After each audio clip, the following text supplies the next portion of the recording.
Hi, Laura. Hi, thank you so much for agreeing to take some time to be interviewed in aid of Mental Health Awareness Week. What I wanted to ask you about was the progress you've made in your career and balancing stresses with that and a home life. How is it that you've navigated that, and what is it you implement to manage those stresses and and maintain your mental health and well-being? I think the stresses have been very different kinds of stresses at different points, actually, certainly in my career. As a young solicitor with a young family, I had different stresses to the ones that I have now as a managing director with a grown up. Well, I've got teenagers, 17-year-old and 21 now. There are the stresses that come with the family, and most of us experience this, male or female. Those of us that have children, it's the physical exhaustion when they're young. The lack of sleep and still working full time is exhausting, and all the things that come with having kids.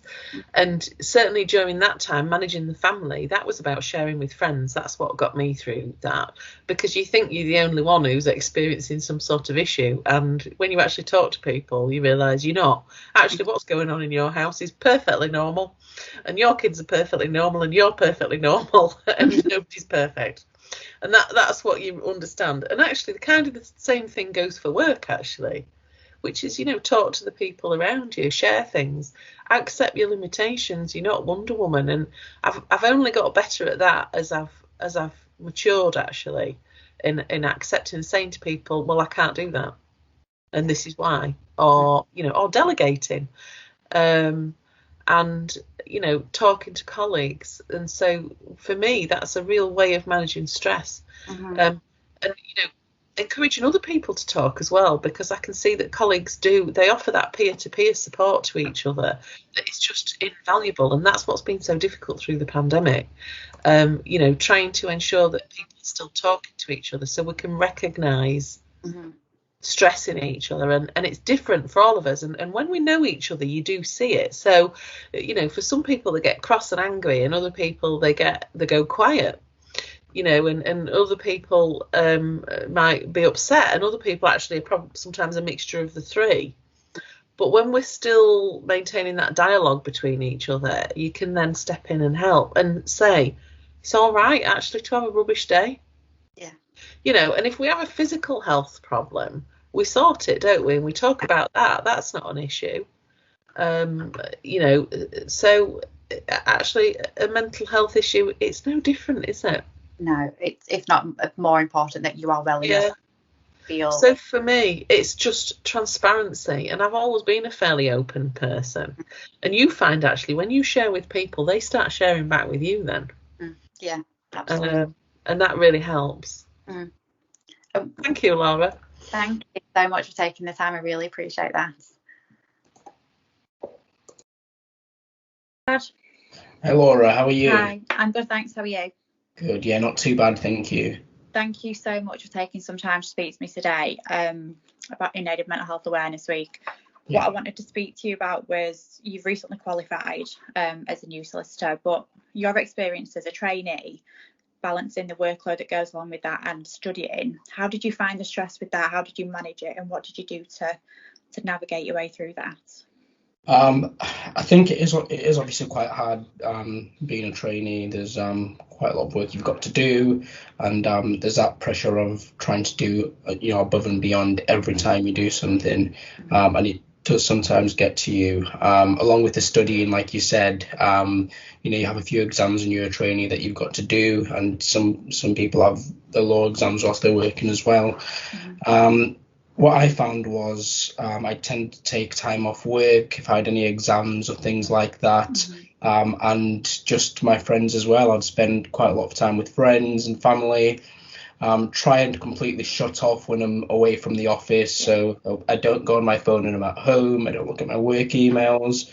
I wouldn't work at home on a weekend. I would sort of just Monday to Friday is when work would have me, and I would have my alone time when I'm at home, just to sort of recover and just try and make sure I'm okay. and recharge. That's so important to kind of like say, like, differentiate your time between your work and your home life and have that time so they don't interact. Now that you're a newly qualified, how do you find like obviously you've got your own caseload now, and is there a difference between what you experienced previously as a trainee? How's that transitioned into a newly qualified?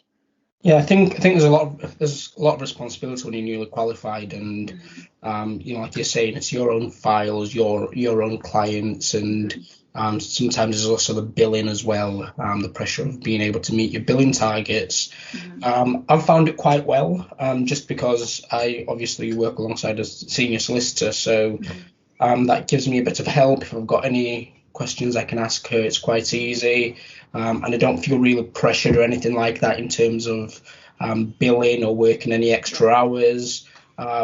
You know, regardless of how busy it is at the moment, I tend to just work my usual 9 till 5 hours, just like I said before, just to make sure that I'm making sure I'm taking care of myself. That's the most important thing first, isn't it? Absolutely. Make sure you're okay, because you can burn out if you end up working, you know, extra hours and not taking time out of the day for yourself. Yeah, that's really encouraging to hear that you really make a conscious effort to, you know, diversify the two and make sure that you have that time for yourself. And it must be really difficult to not be tempted to look at your mobile, look at your emails. But that's, I think, like I say, it's work-life balance, isn't it? And that is so essential to maintaining your health and well-being. Thank you so much. I really appreciate your time today with your busy day. No problem. This will be obviously up on our social media, and I think a lot of people would really benefit from your experience and your ability to, you know, balance a work life. Thank you so much. Speak to you soon, Laura. Bye-bye. Thank you. Bye.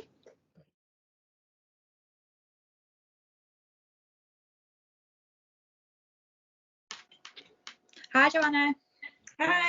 Hi, thank you for joining me today in aid of Mental Health Awareness Week, and taking time out of your busy day as costs team manager. I want to speak to you about obviously your role, your day-to-day role, and with it being so busy, especially during the pandemic and recently with billing, juggling that as well as a home life and parenting. How have you been able to balance that with your mental health and well-being, and, you know, keep that as a priority? I think it's difficult because when you've got a job like I have, where there is a lot of pressure to, you know, be on top of things, and you've got targets to meet, and then obviously I'm a single parent, so at home I've got Grace, and she does a lot of out of school activities, so juggling them, it can be difficult. During the pandemic, in a way it's been easier because the after school activities have stopped and I've been home working, but then it's been harder on mental health because my daughter suffers from mental health as well. She has done for 4 years. She has counselling, so it's difficult then because your mental health is, you're in a different place because your job's still demanding, but you've not got all the other outside things that you have to do with normally with the pandemic, like the after school, the school, you know, everything like that. So it's about a balance. But for me, I feel like I'm always on the go. So if I'm not busy at work, I'm a doer. So I'm do at work, and then out of work, I'm always busy, whether it's shipping Grace about somewhere. So I find it difficult to actually find time just to not be doing anything. And if I'm sat at home and I've finished work, because I know I've got something else to do, my mind never stops. I'm like constantly thinking about the next thing I've got to do. So what's really important to me is routine. So I get in a routine, and when I finish work, I literally just sit at home, turn the computer off, and then I just sit at home. I get a cup of tea. I don't put the TV on. I put my phone away from me, and I just have 10 minutes to just sit there and think about nothing. Yeah, that's before I have to start thinking about what's next. Yeah, having that bit of time is so important. I'm the same. Like, I like a bit of a routine, and it's to keep that is so, it's so hard at times. But yeah, it's making that conscious effort, isn't it, to put that time aside and have no distractions. And I know from being in the office, you're a bit of a gym bunny, and you enjoy kind of your classes and stuff. So have you been able to fit that in and go back to the gym now that they've reopened? Yeah, that was a massive thing for me. Luckily, my gym, when the gyms closed, they did online Zooms. Okay. So I still had that contact with them where I could see them and we kind of interacted. And also, even though it was at home, it was doing something, because fitness is really important to me. It's the only thing I do really outside of work and home life that's for me. So it was hard not being able to go to the gym for the social element and everything else, but it still managed to like get me through it, because I still had that kind of, it's not the same on Zoom, it's the same with your work colleagues when you're working from home. You still have that contact, but it's not the same as, you know, face to face. But it really has. Yeah, I've been back in the gym. Excellent. I think I need to take a leaf out of your book. I'm going to join in the yoga session at lunchtime. I'm actually quite excited to do that. And I think that's something that I've always had a bit of an interest in, and just never had, kind of, life always gets in the way. You think, oh, I'll try that. And then by the time you know it, you've kind of, it's weeks down the line, you've still not picked up a class or even done a YouTube video. So I think I'll take a leaf out of your book and start making exercise more of a priority. Yeah, thank you so much. I really appreciate you taking the time today, and I think it'll be really helpful for other people to maybe take a leaf and think, oh, that's a really good idea, or to reprioritise putting that time aside, even having 10 minutes after work and having that cuppa and just decompressing. Definitely, my mind just goes over. Another thing that I do as well mainly is, as soon as I finish work, because I'm working from home, I was always on my like, when I'd finished, I didn't really finish, so I was still looking at emails and things on my phone. So what I do when I finish at 4:30, whether I'm in the office or at home, I turn my work notifications off for emails and things, so they don't come through. I have 10 minutes, I go to the gym and I have family time, and it is just about finding that time for self-care and to just de-stress from the day, and it really does help. Yeah, I think you can really kind of plant some seeds with how you go about it. I think I will definitely take a leaf and take some notes from what you do and try and implement something into my routine. So thank you so much. That's so helpful. I think, you know, like I say, other people might think, so I do that, or maybe I could do more of that. And yeah, that's really positive. Thank you so much. Okay, thank you, Laura. Take care. Bye.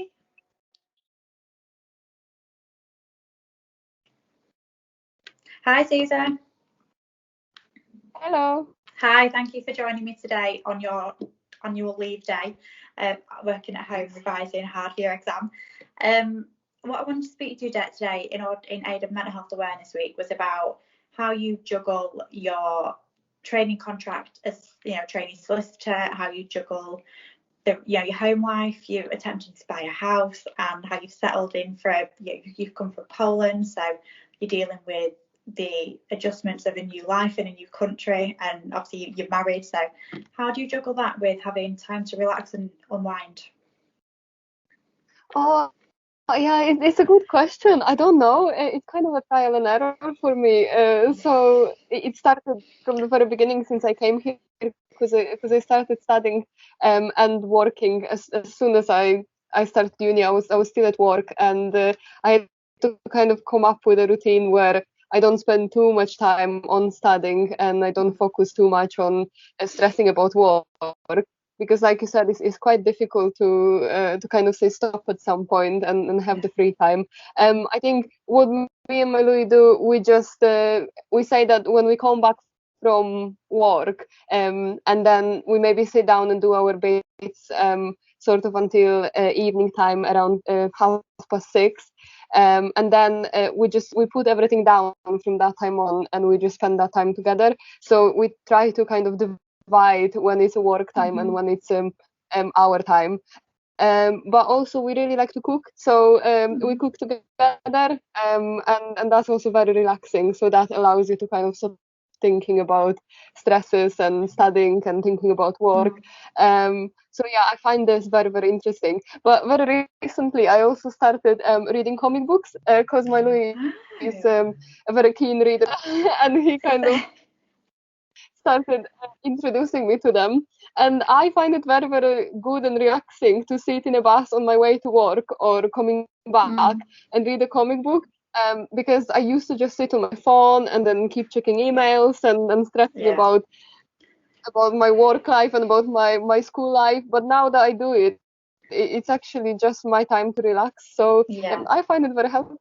That bit of escapism when you're on your commute is Mhm. priceless. I do the same in my car. I have my radio on, and the next thing I Yeah. know, I'm the fourth member of Little Mix. So thank you so much for taking time out of your busy day. I think it's really interesting that you make a conscious effort to distinguish your time when you've got your work time and your school time, and then you've got time with Louis and at home. And I think that's really important. I think that could be really helpful in other people taking a leap and thinking, you know what, I'm going to do that as well, and ensuring they've got that time where they don't look at the phone and they're not tempted to look at emails, and to really help their mental health and well-being. So thank you so much. Yeah. I will let you get back to your revision, but thank you. I will see you in the office again soon. Yeah. Thank you very much. Have Thanks, a lovely day and week. You too. Take Bye. care. Bye.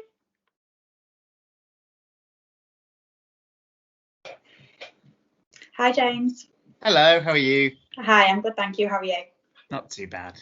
Thank you so much for joining me today in Aid of Mental Health Awareness Week to discuss kind of your role and multitasking between being a practicing solicitor and a managing director. How is it that you find juggling those roles, as well as relaxing and switching off after work? How do you navigate that? Well, it's not as always as easy as you think it's going to be.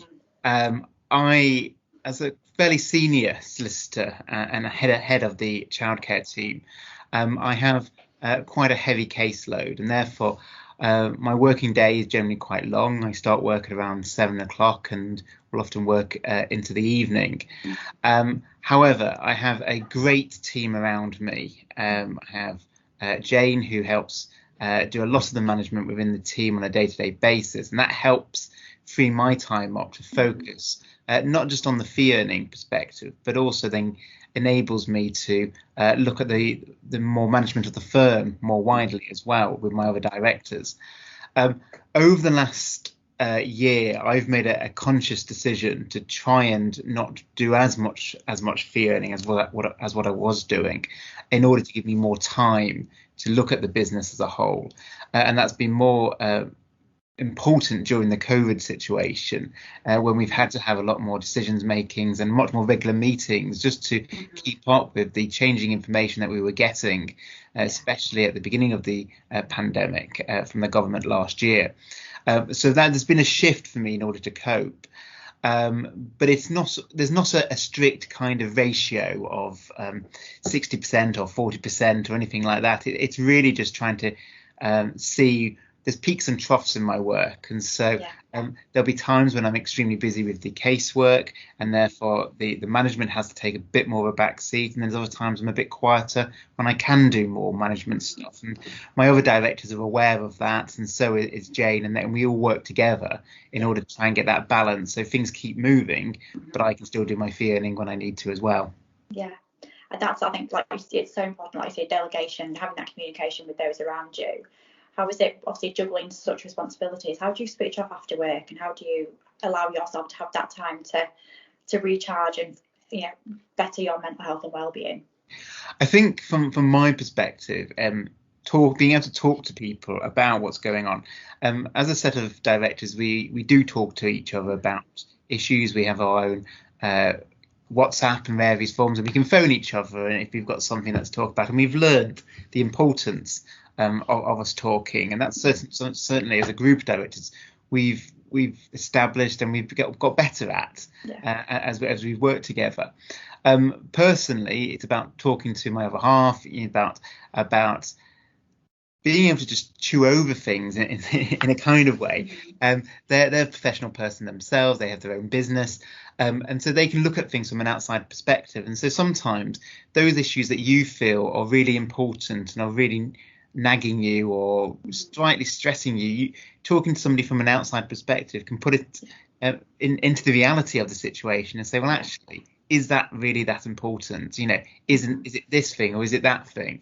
And actually that really helps, is that talking to somebody, because you can become entrenched in your own views and it can become a vicious circle almost. So having that outsider perspective really does help. And certainly somebody who has that professional background, but also doesn't do law, really helps with that. In relation to other things I do quite a lot of running, and that's a really good thing for me, because I can, especially in the summer months, and now where it's still light of an evening, I can go out for half an hour, and actually I find often when I'm running, I will solve problems quite easily, because you switch yourself off and suddenly you'll have the answer to a problem which you didn't think that you had before. But again, it's socializing with friends when you're able to do that. We've done obviously a lot more via Zoom and various other formats during a lockdown, but hopefully in the next few weeks we'll get to see more people, and that'll be a positive thing as well. So it's about the combination of that, really, and that's how I juggle it. It's certainly one of the benefits of the last year, and one benefit for me, is I've been able to work from home a lot more, and that has meant my evenings are more free when I do finish work, because I don't have a commute. So that has freed me up quite a bit, and that has helped, actually made me less tired, because I've been able to get more sleep, and it actually does mean I get more of an evening at the end of the day. Oh, thank you so much. That's really interesting. I think it's having that conversation, having that open dialogue, and like I say, going on your runs and having like a fresh perspective and a fresh pair of eyes to either solve a problem or put, like I say, have someone else's opinion on a matter.